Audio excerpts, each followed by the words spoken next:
Hi, everyone. Welcome. My name is Heather Havenwood, and welcome to another edition of Like a Boss, insights with influencers, entrepreneurs, and badasses like you. So here's the deal. As you know, go check it out at heatherhavenwood.com, or you can find us on Spotify, would I say that one already? Spotify, Pandora, Google Play. There's thousands of places that we're at. So please, please, please go check us out and give us a like and comment. All right, I'm super excited about today because it's a subject matter that I actually did some videos on a couple of years ago about finding your coach. And I'll be sharing my personal story about coach and coaches and all that kind of fun stuff throughout this interview. But seriously, if you've ever considered being a coach, having a coach, or anything in between, or what the heck a coach is, this is a really good interview. So please, please, please listen up. And again, my name is Heather Havenwood. If you ever want to talk to me, you can actually go to askheatherann.com, askheatherann.com. That is my chat bot, and I'm the only one that actually responds to it, other than my little bot sometimes. So, all right, so go check it out. Okay, I'm super excited about our interview today. Melinda J. Kelly from Los Angeles. Are you there? I'm here. Delighted to be here. Thank you. Thanks for being here. This is a really interesting subject, coaching. And I'm going to kind of share my personal story intertwined and sharing about your journey and your book about coaching and being a coach and having a coach. And like, I've been in the coaching business, surrounded by the coaching business since 1999. So I actually would love to share my personal story inside of that a little bit. But I think that coaching is a kind of phenomenon. And there's actually now a new course on how to be an executive coach at Harvard. So that's fascinating, right? I really think that it's taken a new turn. So let's introduce to everyone who you are, Melinda J. Kelly. So here's who you are. With a lifetime in privately held publishing and business counseling firm, life looked easy and effortless. When change came, as it usually does, suddenly there were more questions than answers. And finding the answers for her new life, Melinda J. Kelly discovered that perhaps it was the questions that were more fun to entertain than searching for all the answers. Her book, Finding Your Coach, Diving Deep Within, is her experiences and meditations on her journey. So welcome. Well, thank you so much. So that's interesting. So I'm super curious, based on your bio, what was the change that was happening? After a lifetime being in a family business, which is wonderful, the things that are wonderful, you get to work with family. The things that are crazy making are that you get to work with family. And had come to a place where I'd taken the business over and where we had been innovative in the 70s and cutting edge in the 90s and literally on the crest of the wave in the 2000s. With technology and change, had to look at what was going on. And did I have the energy or the passion to completely reinvent it and take it into the next direction? That's a really big question. And I realized I had done this my entire life. It was second nature. I was good at it, but it didn't excite me. And that's a really hard answer. Mm-hmm. And so brings you to the next question, which is, where do I go now? Mm-hmm. I think that's a really interesting point, is like when people hit a wall, we all hit those walls in our lives. It could be relationships. It could be, whatever business is like. I love it's a quote by Oprah, which is really, it's not even Oprah's, but she says, what's the next step? She says sometimes it's that simple question of what is the next step. So what brought you to coaching in that world? Is that kind of where you sought out a coach at that time? What'd you do? I realized that I didn't know what I wanted to do. And just because you're good at something, doesn't mean you should stay there. And I started to look at what were some of my old dreams. Mm-hmm. And then I realized, oddly enough, like a lot of adults, I'd put all my dreams, my daydreams and everything aside. I feel sometimes we forget how to dream. We're so busy pursuing whatever we're pursuing. Mm-hmm. And someone recommended someone they had worked with to sort of re-energize that old muscle. And I ended up having a lovely relationship. That was my first contemporary coaching relationship. When you say relationship, you're talking about coaching relationship, right? Where, yes, I'm going to someone for assistance and help, and they are taking me through a guided path towards my dream. Yeah, it's interesting with coaching, right? So I have this story, I have a video out there. You're welcome to go check it out. people. But one of the video I have out there is the day that my dad fired me. I had to get a coach. So it was like when in my 20s, I called my father in kind of this, like, I don't know what to do with my life, thing, one of those crying tantrums. I remember I'm in Vail, Colorado with my friend and this gorgeous resort, and I'm calling him with just this despair in life. And he goes, I can't do this anymore. You have to get a coach. I'm firing myself or something like that. And so I was like, what do you mean you're firing yourself as my father? Like, you can't do that. So, and then he said, go get a coach. And he gave me names of like 5 people. And I said, how do I pick a coach? Like, what is that? And he just said, well, here's what you do. You call each one. This is what he said. Call each one, have their call a discovery call, and you'll you'll know. And so I picked a woman, Marla, and I had Marla as my first coach for 7 years. Crazy, right? So I think it's a personal thing. So tell me, how long did you have your first coach and what was the experience? I'm very thankful to say it was a very good experience. And in that capacity, probably for 1.5 to 2 years.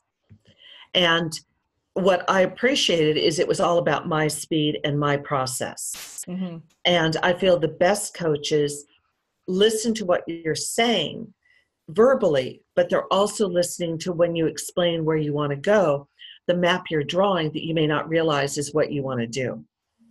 And was very fortunate with that. Yeah, I always talk about some people make the difference between, let's just distinguish this, between a mentor and a coach. There's a very distinction. So a good coach, let me distinguish that. A good coach can actually not know anything about your business. Like, you could be an insurance, you could be a surgeon, okay, like a heart surgeon.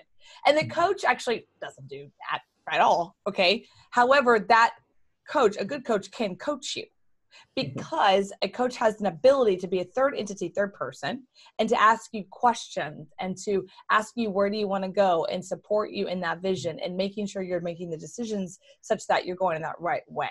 I mean, that's a good coach. And some of the times when people come to me, when they look at me as a coach, they're like, well, you're not in my industry. I'm like, it doesn't matter. And I think that that's one of the false nomenclatures of a coach. I mean, you see people on the side of it who football coach or basketball coach or whatever, they might not have ever even played, but they can coach the game, right? It's a very different view. So I think that people don't understand there's a collapse. Well, Michael Jordan might not make a great coach. He's a great player. Doesn't mean that he's a great coach, and vice versa. There's some people that are great players and not great coaches. Some people are great coaches and not great players. I think that's a huge distinction. So what is your book about? Tell us about why you chose to write this book now. I like to say I stubbed my toe, and I don't want anyone else to stub theirs. Nice. I love it. As I was going and working with people, I was very fortunate. The majority of people that I chose to work with were phenomenal, and I had great constructive relationships. And I say it's really important to trust your instincts, to trust but verify if you can get recommendations or referrals. But when you're speaking with someone, if you resonate, if they're speaking your language, if they have your values. Mm-hmm. And what I found is, I like to say my aspirational self showed up to something, and I'd worked with this person. They were fabulous. I loved everything about them. And I signed up for something, and I never should have done that because I was so not ready. You were not ready. So let's go down this.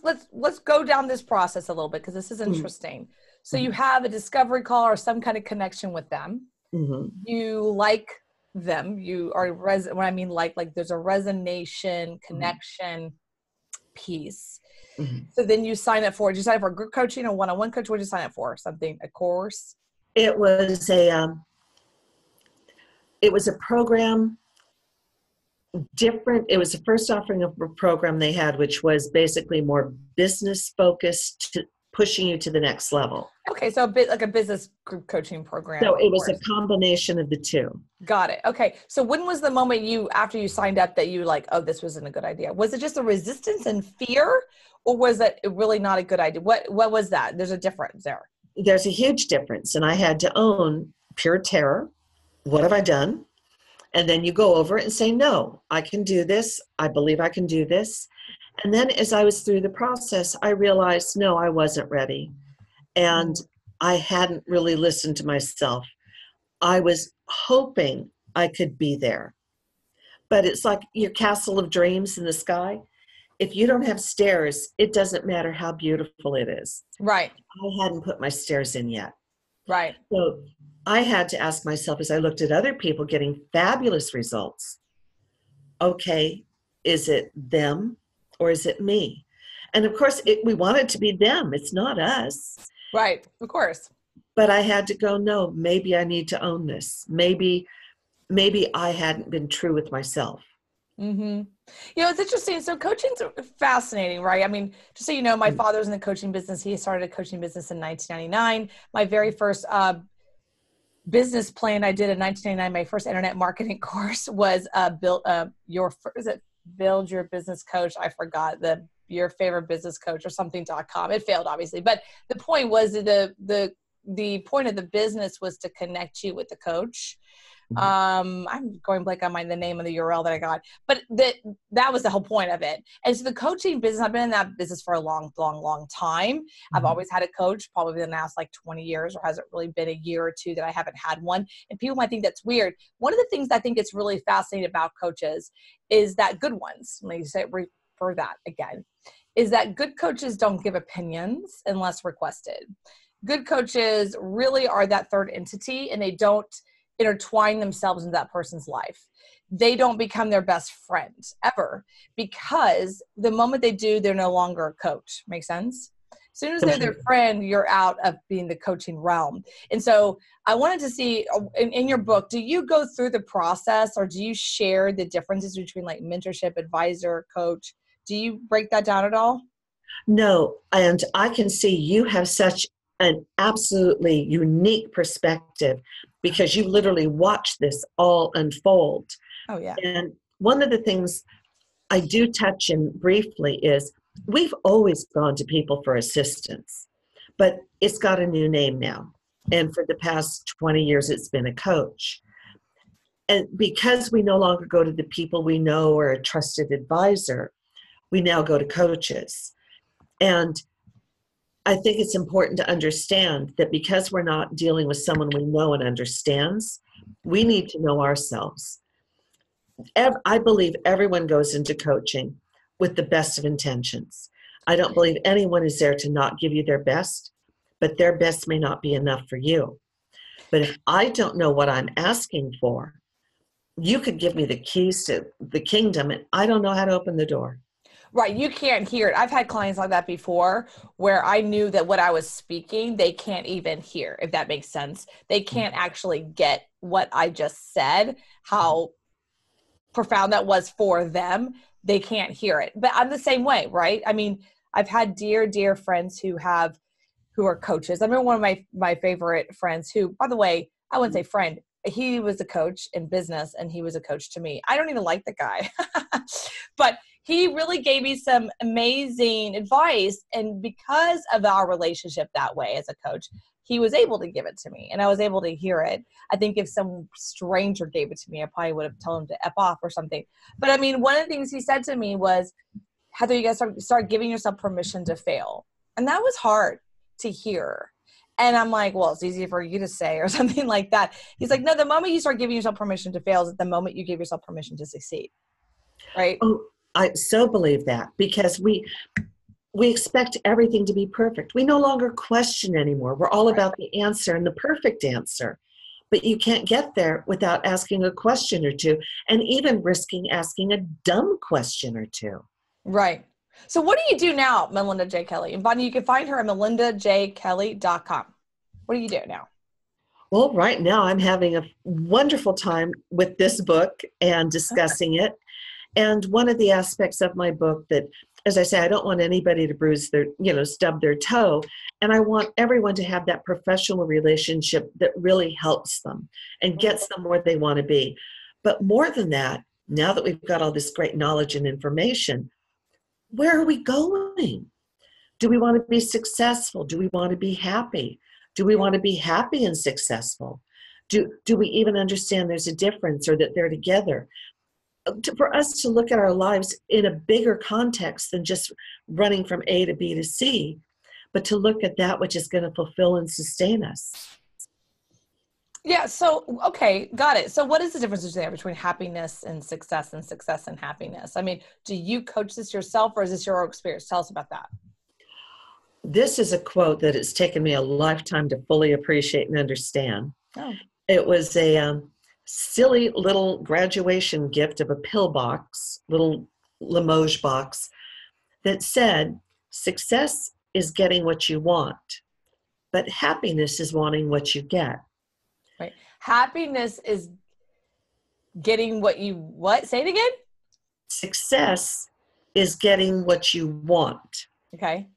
But happiness is wanting what you get. Happiness is wanting what you get. Oh, okay. So it's not accepting what you get. It's actually saying, I wanted that. So Well, happiness, wanting what you get, right?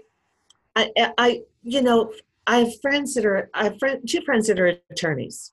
That's a huge accomplishment. That is success. Passed their bar, done everything. And they're in their careers and they suddenly realize this isn't making them happy. Now they're successful. Right.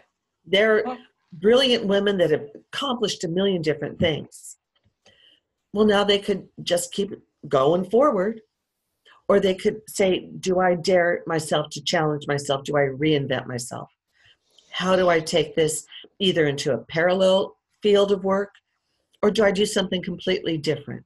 Mm-hmm. So they were willing to look at what was an external success and see if they could parlay that into personal happiness as well.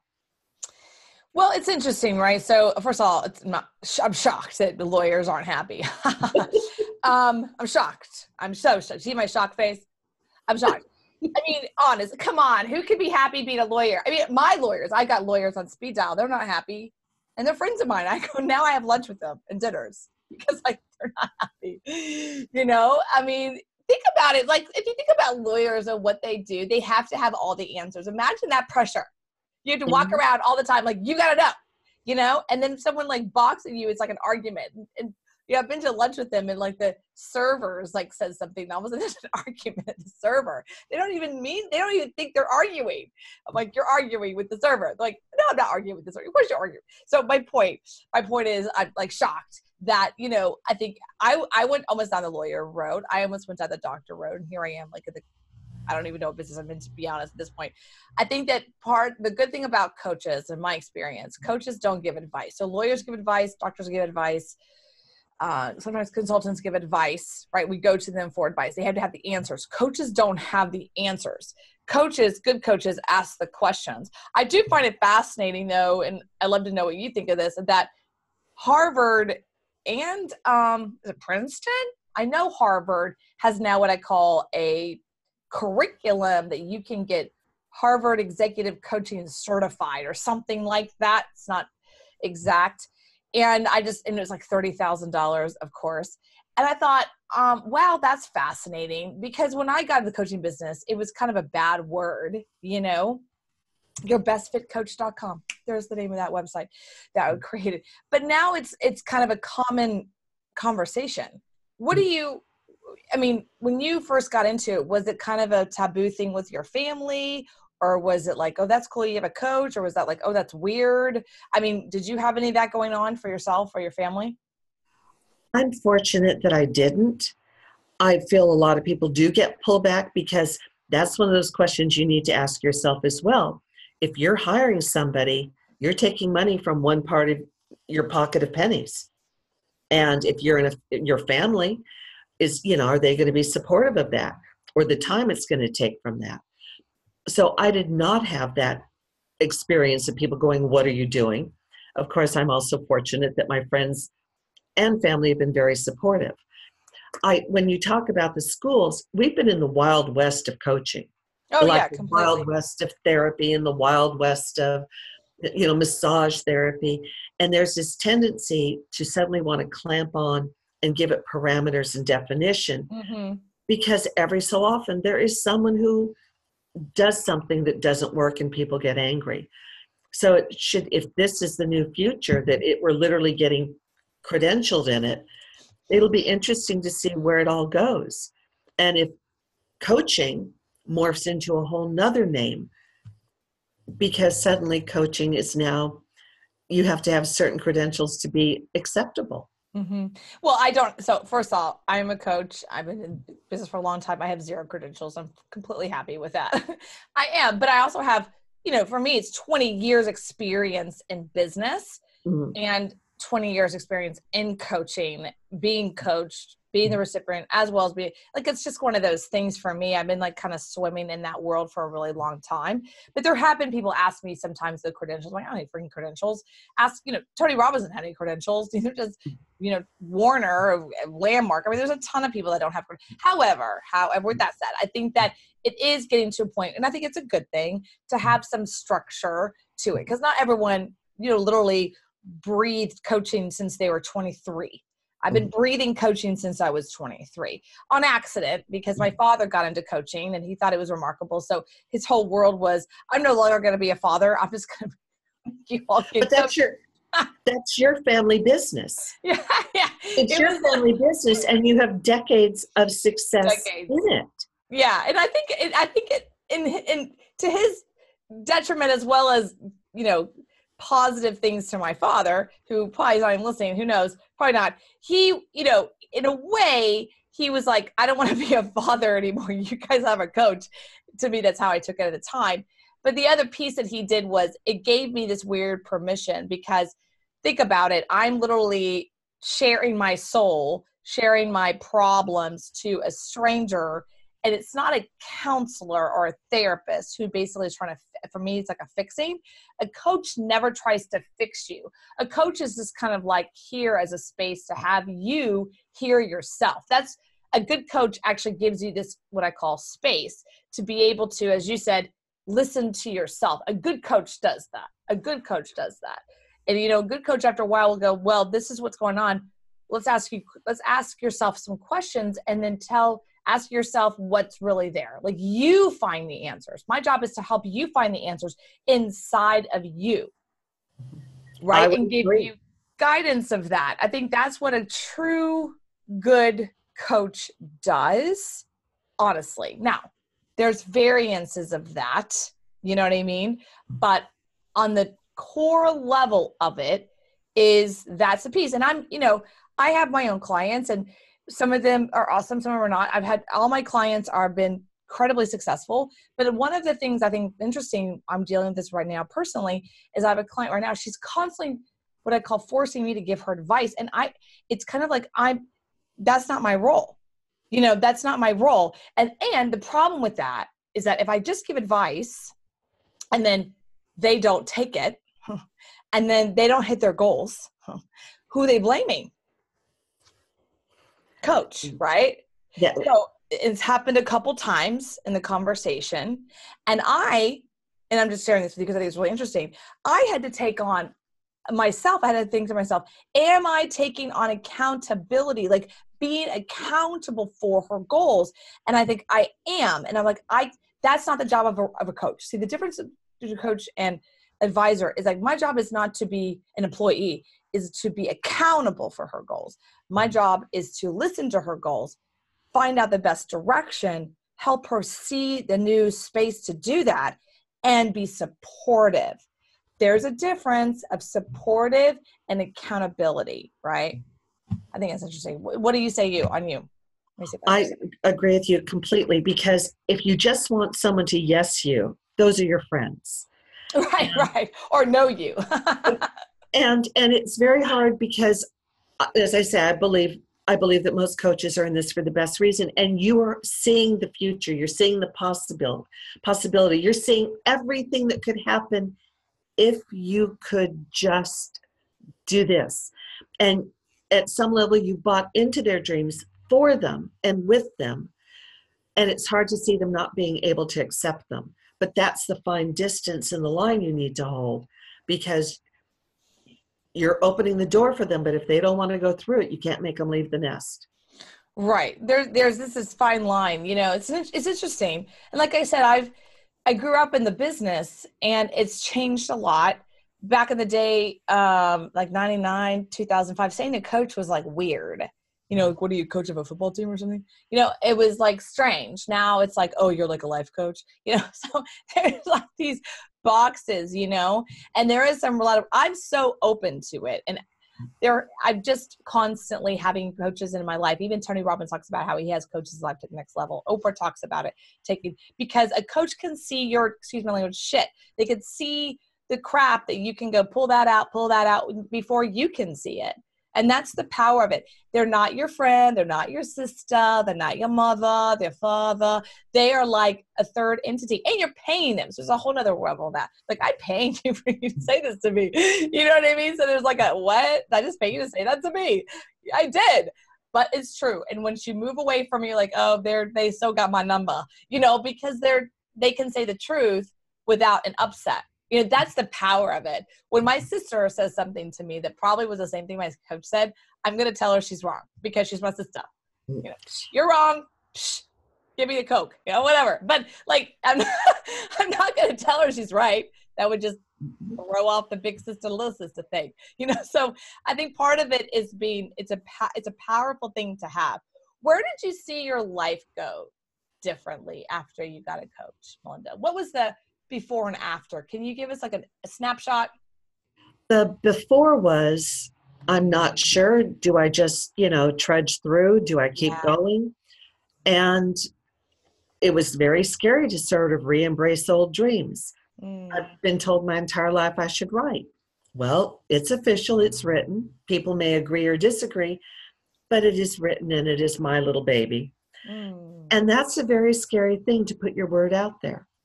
And to know that people are going to agree, disagree. They're going to tell you you're right, you're wrong, you're brilliant, you're a fool. And that's all true and legitimate. It's their perspective. So that was a hard thing, to embrace an old dream and to see it to fruition. And now is the next level of, where do I take this dream? And so keeping my eyes open to where that can be. Mm-hmm.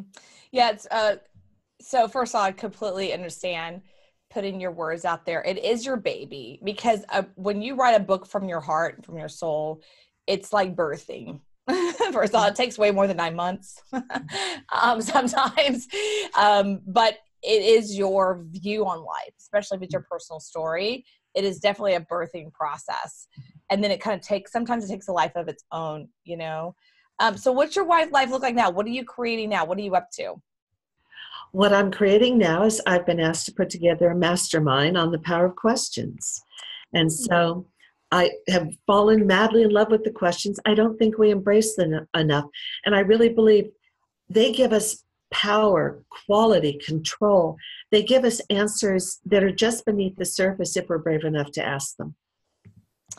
That's really awesome. What do you mean more about the questions? Tell me more about that. What did you mean by that specifically? Like, tell us more about that process. Well, my process is, you were talking about when you're dealing with a coach and all the different roles. I had to ask myself, what are my relationships with my parents? Am I seeking approval with a coach? Am I treating them as a surrogate parent? Do I have an issue with authority? If you tell me I should be doing something, do I suddenly pull in my little 5-year-old and go, I don't want to do that? Do I need to be liked? Am I willing to say I will do anything so that I feel that you like me? All of these little layers just were suddenly going in with just the relationship with working with the coach. Mm-hmm. And I feel too often we don't take the time to really look at something in the numerous dimensions it offers. We sort of just go, oh yeah, got it. And yet there's so much more to everything. And slowing down and taking a moment to go, I never considered that, only helps to improve every aspect of our life. So you're being super cute about it, right? Because my 5-year-old's like, I don't wanna, like, that's more like mine, right? I don't know what yours is like, but mine's more like, oh, I don't wanna, like, you can't make me. That's every inner 5-year-old. Right. But like, you're so cute about it. You're like being very logical about it. Mine's like more screaming around, I don't wanna, you can't make me, rebel. And then like behind closed doors, I'll do it. Like, you can't make me do that. Yeah. And I'll go the other door. I'm like, I'll do it. I don't want them to see that I just did that. Or realizing my little 5-year-old needed a timeout, needed to just step away, go sulk, and go, okay, yeah, you got a point. Right. Yeah. Yeah. Like, no, that's not true. Mm-hmm. I just hired someone recently, a new coach on something, and major conversations in the very first call. And I just was like, this is hurting, but I'm coachable. I know how that looks. I'm like, I'm coachable. Just 1 second. Oh, okay, I'm going in, and so she's laughing, and because she's like, I know you're coachable, it's fine, I know you can handle it, right? And you have to, and also a good coach knows when to, what I call, be harsh, and also to like be compassionate, and that's really challenging to be, right? I call myself the loving dominatrix coach, because I'm pretty, anyone who's coached with me is listening, like, no, I'm like, whew, then I love on you. I like whip. And then I'm like, I like hug on you. Like, it's okay, I love you. Yeah, it's like, and then they're like, ah! And I'm like, it's okay, relax. So, but it always comes out the other side better, right? It's called I like the new title, the Dominatrix Love Coach. I don't know, that might work quite well. Yeah, well, it's that, it's that motherly kind of like, I'm going to give you the harsh reality, and I'm also going to like love on you and compassion with you, but not be accountable for. So that's kind of my take. But that would also be, whoever you're working with has given you, they know themselves and they're clear with what they need. Yeah. And the first time that you work together that way, you're paying attention to how they receive it, but they're also paying attention. So it allows both of you to build greater and greater trust and accountability. But that gets back to knowing yourself. And that also gets back to permission, and we got to wrap it up here, but that goes back to permission. That's a big one. So when you're in that coaching relationship, there's a permission that's happened. Like when you're on that quote unquote coaching call, there's already a permission and trust that's been established. So like I've had people in my life who are friends, and they start, like we're at lunch or dinner, and they start, I go, don't coach me. I didn't give you permission for that. Like I'm not in that space. No. Do not coach me. No. I never asked for that. I'm sharing with you, and if you see something, maybe you can ask for me, but it's initially slight, but I'm very much on what I call permission-based coach. So like even in my group coaching, when I'm doing right now, I'm doing a course and we're in a group setting and I can see something for someone. Even though we're in that setting, I'll say, do you mind if I coach you here? I'm going to coach you here for a second. Are you okay with that? And I get permission, because if not, people are in resistance. But if you're like, they're like, okay, she's going to say something. Okay. I'm willing to like hear it. Even if they might be resistant, they're at least willing to go, yeah, okay. I said yes to it. What you got, there's at least that openness to be able to look.